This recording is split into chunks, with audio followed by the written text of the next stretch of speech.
Expectation, the one common denominator to every single one of us. Life is full of expectations. But what do you do when what you are expecting is yet to come? That's what I'll be zooming in this second episode. So welcome to episode 2 of What My 20s Taught Me.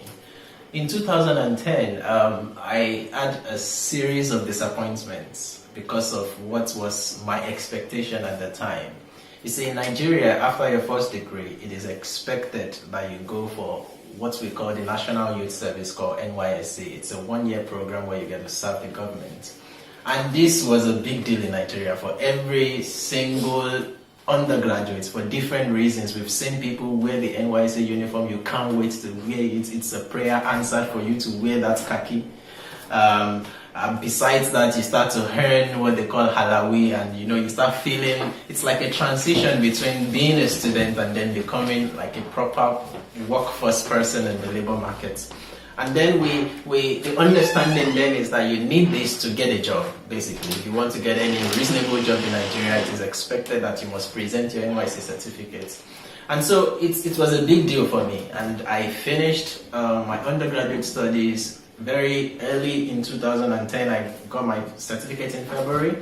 And so I expected naturally that just like some of my colleagues were mobilized for March, that I would be mobilized for the March batch, but my name didn't come out.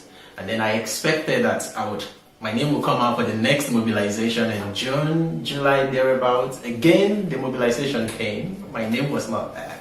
So I became so sure. By this time, almost half of my class, half of my set had been mobilized. So I was so sure that by the October batch, my name was going to come out. October came, and my name didn't come out again until 2011, eventually in March. That was when I got mobilized. But the point is, looking back to 2010, in retrospect, I don't feel so much disappointment as such. Why? Because while I was waiting for my NYSC, while I was waiting for that which I was expecting to have happened in that season of my life, it became another season to explore many other things. That was when I strengthened my relationship with my mentor.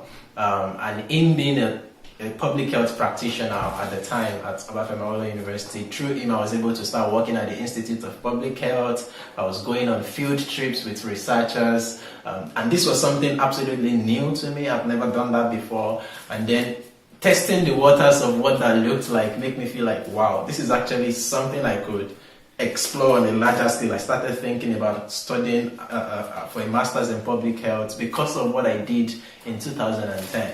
Basically, my focus was not as much on my expectation that was not being met, but on the opportunity that the disappointment in itself created.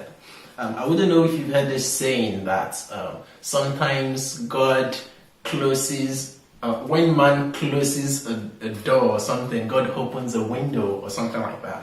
It's a way of saying, basically, when you're met with disappointments, almost often every disappointment comes with an inlet or an outlet into yet some other opportunities. But the point is, it depends on your perspective and your focus on the thing you're choosing to focus on.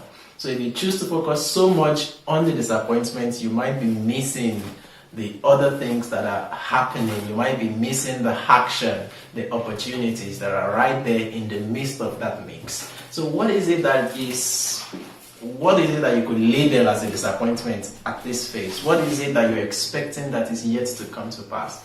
While you are in the midst of that waiting season, and of course yesterday I discussed how God uses waiting to do many things for us. But while you're in the midst of that waiting season, could you also open your eyes to see some other things that God has provided?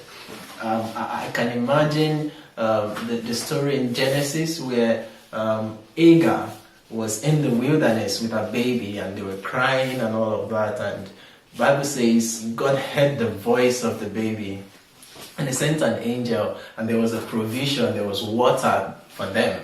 But all along they've been lamenting and crying, the mother and the child, so much so that what God has provided was not visible until he called their attention to it. So this is just a challenge to someone. I mean, that's one major thing I learned in my 20s. So each time I'm praying to God now for something and it's not coming through, naturally, I've trained myself to also look for the opportunities that God is opening up in the midst of that disappointment, in the midst of that waiting season, in the midst of that delay, so that I can still enjoy God in that new provision while I wait for that which I'm waiting for. Because ultimately, the expectation of the righteous shall not be cut short.